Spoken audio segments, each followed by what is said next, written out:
writing, and even found in the Bible itself.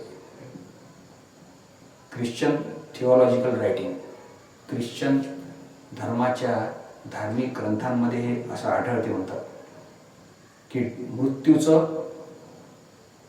झोपण्याच्या संबंधात, rest म्हणजे आरामाच्या संदर्भात किंवा याच्यासोबत कनेक्शन जोडणे कॉमन, हे सर्वसामान्य आहे. इवन फाउंड इन बायबलमध्ये ही गोष्ट दिसली जाते म्हणतात.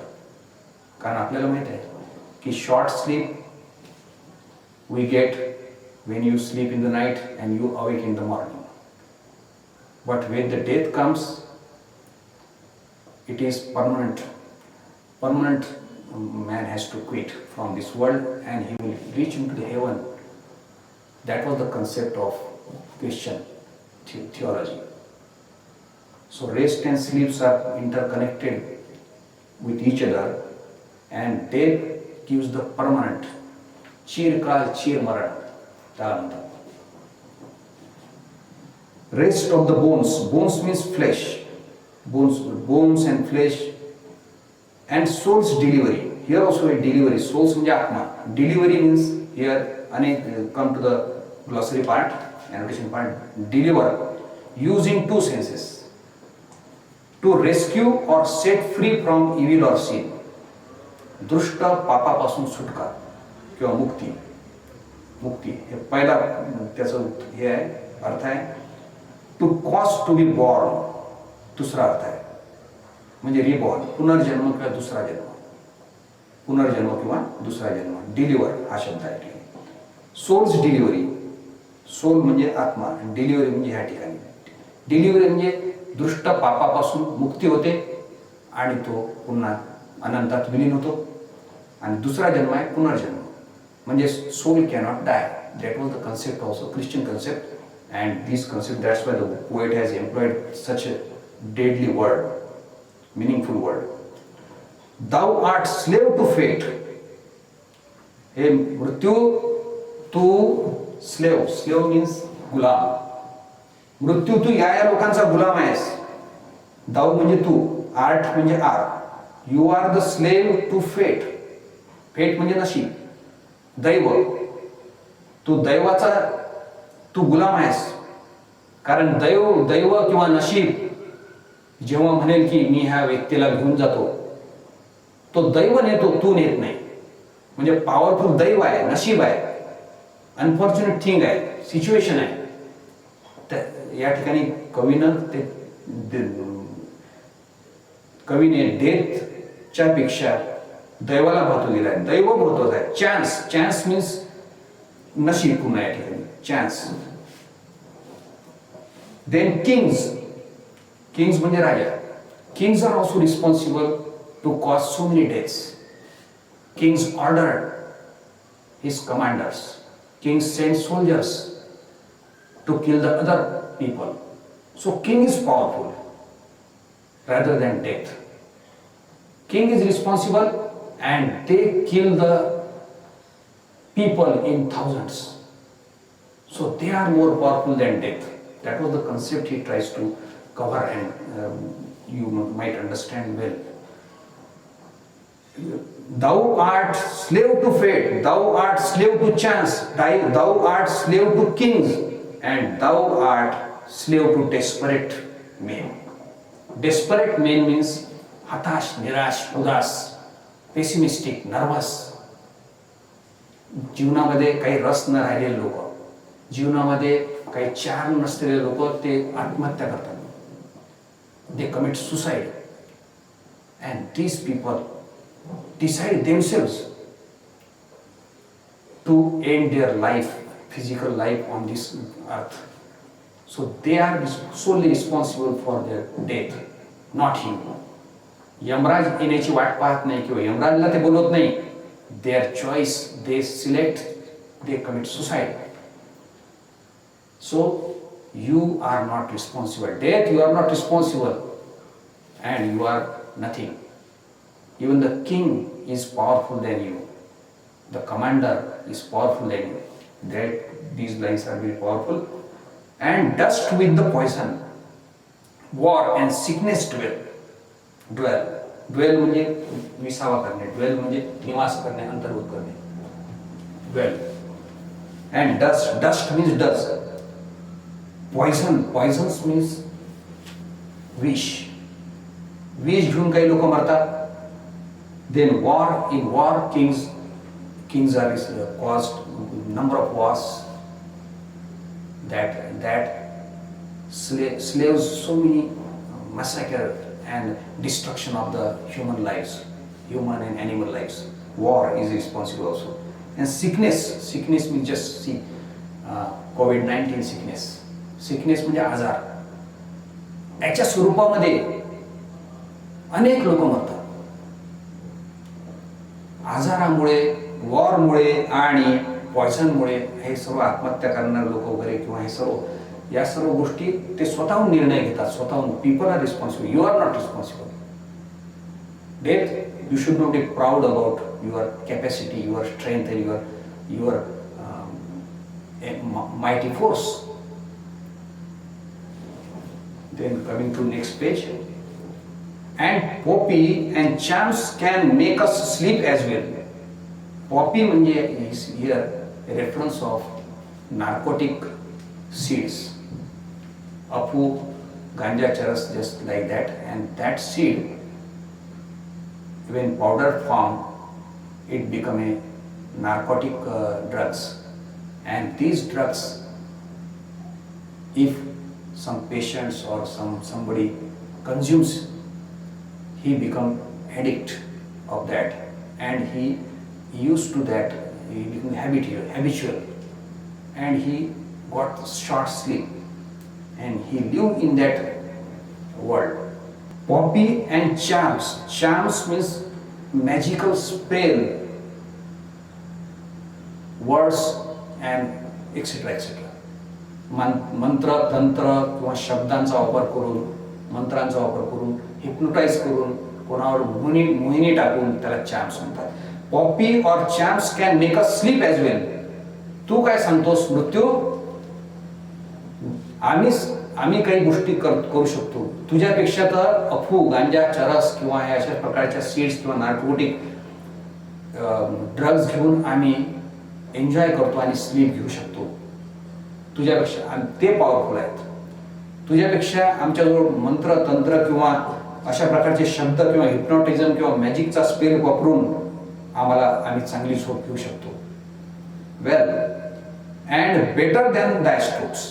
हे सर्व पॉपी म्हणा, चॅम्प्स म्हणा, मॅजिकल स्पेस म्हणा, अंगाई गीत गाऊन म्हणा किंवा मंत्रोच्चार करून म्हणा किंवा वेगवेगळी गीतं गाऊन म्हणा किंवा आमच्या वेगवेगळं यंत्रणा वापरून म्हणा आम्ही चांगली झोप घेऊ शकतो. ते तुझ्यापेक्षा जास्त पॉवरफुल आहे. They are better than that stroke. Stroke म्हणजे फटका, मास्टर स्ट्रोक, सिक्सर. तुझ्यापेक्षा सिक्सर यांच्यामध्ये आहे. तुझ्यापेक्षा जास्त गोष्टी करण्याची सामर्थ्य यात आमच्या या आजकालच्या पृथ्वी तलावर सुद्धा आहेत. ते तुझ्यापेक्षा जास्त पॉवरफुल आहेत. And better than that stroke. Why swellest thou then. Why swellest. Swell म्हणजे पुन्हा फुशारकी मारणे. मग मृत्यू, तू कशाची फुशारकी मारून राहिला, कशाची गर्विष्ठपणा बाळगून राहिला, काहून असा फुगलाय? तुझ्यामध्ये काय गुण आहे की ज्याच्यामुळे तू दिमागात जाऊन राहिला एका विशिष्ट फुशारकी मारून राहिला? फुशारकी मारू नकोस. तुझ्यापेक्षा अजून या पृथ्वी तलावर अनेक गोष्टी आहेत ज्याच्यामुळे आम्हाला आनंद मिळतो, आम्ही झोप घेऊ शकतो. तुझ्यापेक्षा राजा वगैरे यांच्यामुळे मृत्यू आलेले आहेत. नशिबाचे फेरे पण आहेत, किंग्स आहेत, डेस्परेट लोक आत्महत्या करतायत. तुझ्यावर लोक डिपेंड नाही आहे. मृत्यू, तू असा फुशारकी मारू नकोस. काय एवढा फुगून राहिला, काय एवढी फुशारकी मारून राहिला? Why swellest thou then. There is a question mark, interrogation itself give the answer. त्यात काही फुशारकी मारू नको, जास्त डिंग मारू नको. अकडके मच्छर ते. Why are you puffing up with pride, with arrogance, with boastfulness? That was the question. One short sleep past, we wake eternally. Eternally means नेहमी करता, अनंत. One short sleep past. Sleep म्हणजे झोप. मृत्यूनं दिलेली एक झोप. मृत्यू आल्यानंतर आम्हाला फक्त एकच झोप येईल, क्षणाची झोप येईल. Just for a moment we will take rest and sleep, and when we awake we will take rebirth and we will start our new life in new soul. That was the concept of Christianity. One short sleep past, थोड्या वेळासाठीच आम्ही भूतकाळात जाऊ. आम्ही ते भूतकाळामध्ये आम्ही physically body सोडून देऊ आणि एका क्षणासाठी झोप घेऊन दुसऱ्या क्षणामध्ये आम्हाला जन्म प्राप्त होईल. दुसऱ्या क्षणामध्ये आम्ही पुन्हा जन्म घेऊ, पुनर्जन्म होईल किंवा जिवंत होऊ, जागे होऊ, पुन्हा आम्ही मरणार नाही आणि कायमचे आम्ही अमर होऊन जाऊ. अमर, eternally. Mortal man and immortal man.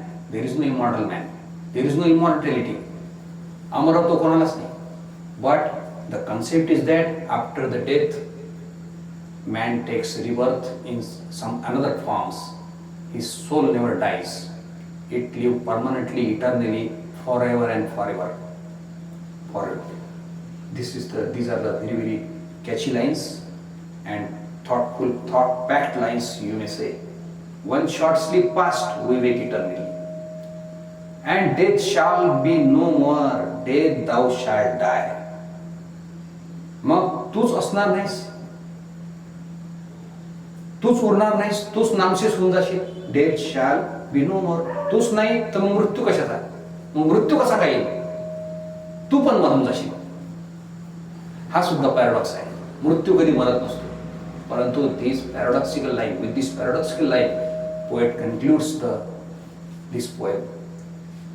Attractive poem, very interesting poem. Title is very suitable and apt and very suggestive. Suggestive म्हणजे सूचक आहे टायटल. टायटलमध्ये पूर्णच्या पूर्ण सार भरलेला आहे, कथानक आशय भरलेला आहे, थीम भरलेली आहे. Title is very very suitable for this poem.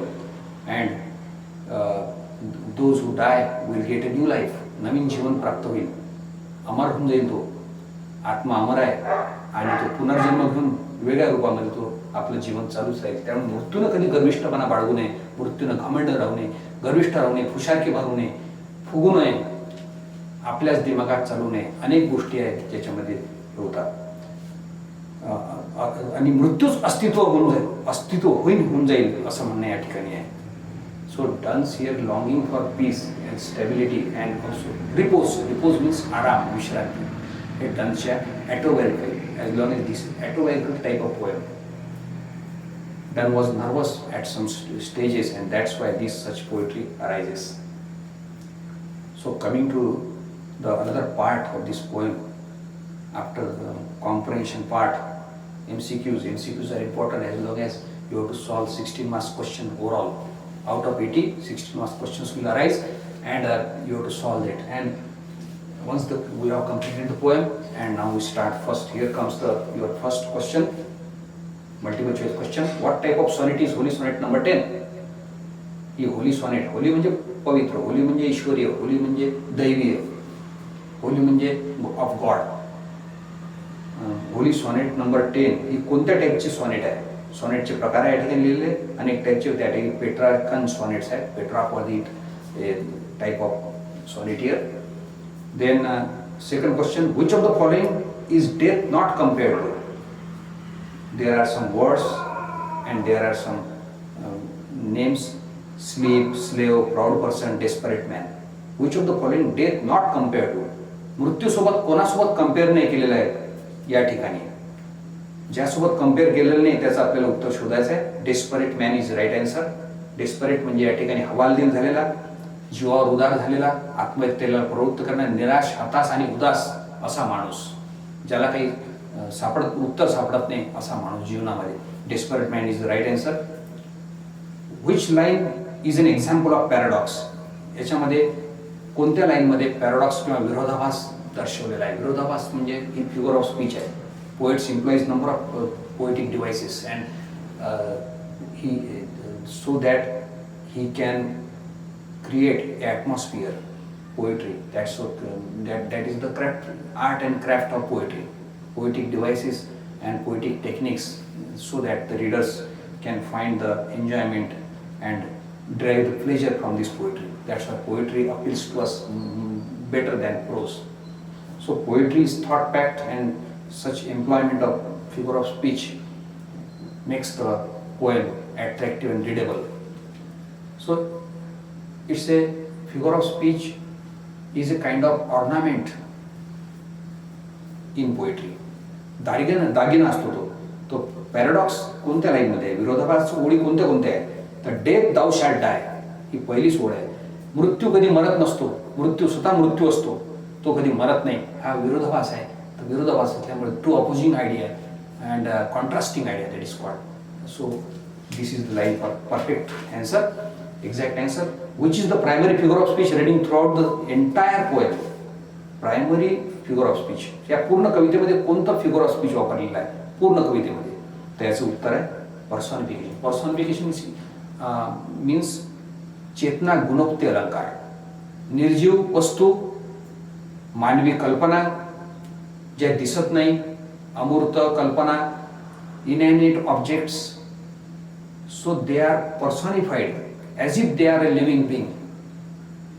जिवंत असल्याप्रमाणे ते दाखवतात.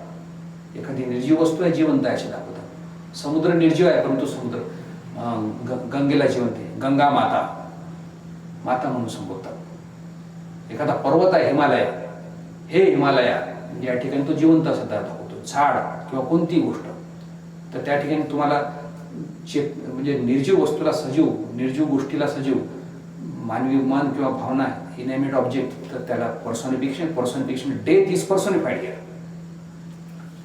From top to bottom, from beginning to the end, death is shown as a living being, king of the underworld, boasting over his mighty power and force. So that's the answer. Personification is the answer. What is the dominant meter of this poem? Meter म्हणजे छंद. काव्यात्मक छंद कोणता वापरलाय, तर that's a iambic pentameter. हा एक technical term आहे. आयम्बिक पेंटामीटर छंद आहे, मीटर आहे, ते काव्यात ओळी त्याचे मापन आहे. So that's all today's poem. Watch my video wear I संग द सॉन्ग फ्रॉम मुकद्दर का सिकंदर. जिंदगी बेवफाय, मौत महबूबा आहे. महबूबा म्हणजे प्रेयसी. And this is so far as the third video. I hope that you like the video. Yes, be hardworking, and you will see in the next video, video number 4. Thank you very much.